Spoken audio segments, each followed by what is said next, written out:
Joe Biden assures U.S. is ready to lead the world. Wilmington, President-elect Joe Biden proclaimed on Tuesday that America was back, ready to lead the world, presenting the heavyweights he has chosen to lead diplomacy and security in his future government. On a large stage in his hometown of Wilmington, the 78-year-old Democrat presented the first 6 big names nominated to accompany him upon his arrival at the White House on January 20. All masked and from a distance, COVID-19 requires. With the key message the return of multilateralism, a counterpoise to America First still advocated Tuesday by Donald Trump, and his determination to fight against climate change. This is a team that reflects America's back, ready to lead the world, not walk away, said Joe Biden, along with future Vice President Kamala Harris. This first round of appointments includes several seasoned personalities who served under Barack Obama, such as Antony Blinken, future head of diplomacy. "We cannot solve the world's problems alone," said the former State Department No. 2. "Multilateralism is back, diplomacy is back," said future U.S. Ambassador to the UN Linda Thomas-Greenfield. Existential threat. Signaling his commitment to tackling the climate crisis, an existential threat, the future 46th President of the United States has created a special envoy role for John Kerry, ex-chief of U.S. diplomacy.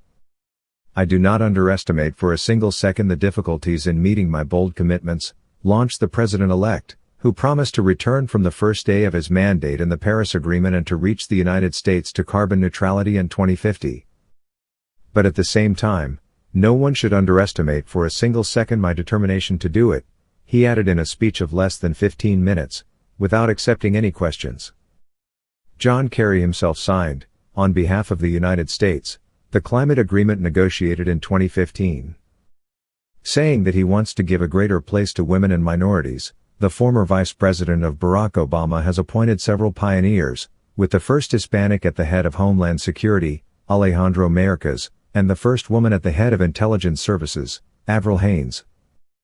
The Democrat is also planning, according to a source around him, to appoint former central bank president Janet Yellen to the Treasury, a post so far still held by men. By choosing these qualified figures and accustomed to power, Joe Biden signals a return to a more traditional policy than his predecessor Donald Trump, who arrived in Washington on the promise to break with the establishment.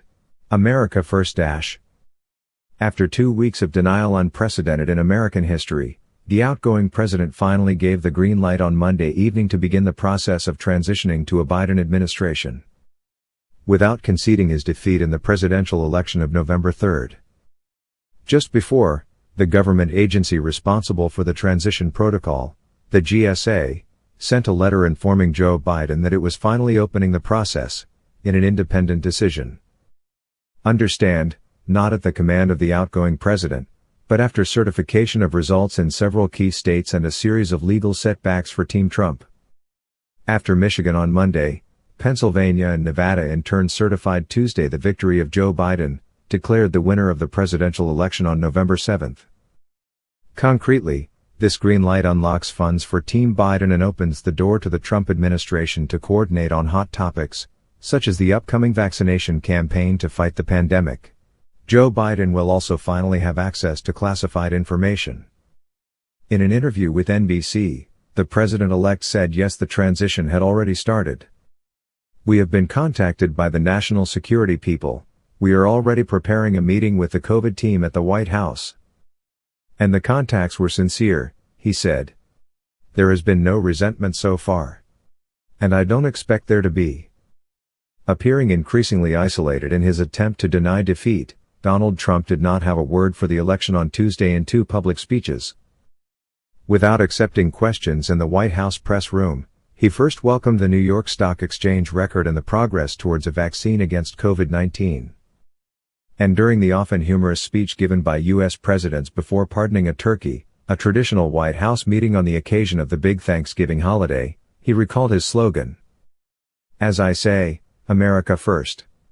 We should not turn away from it, America first."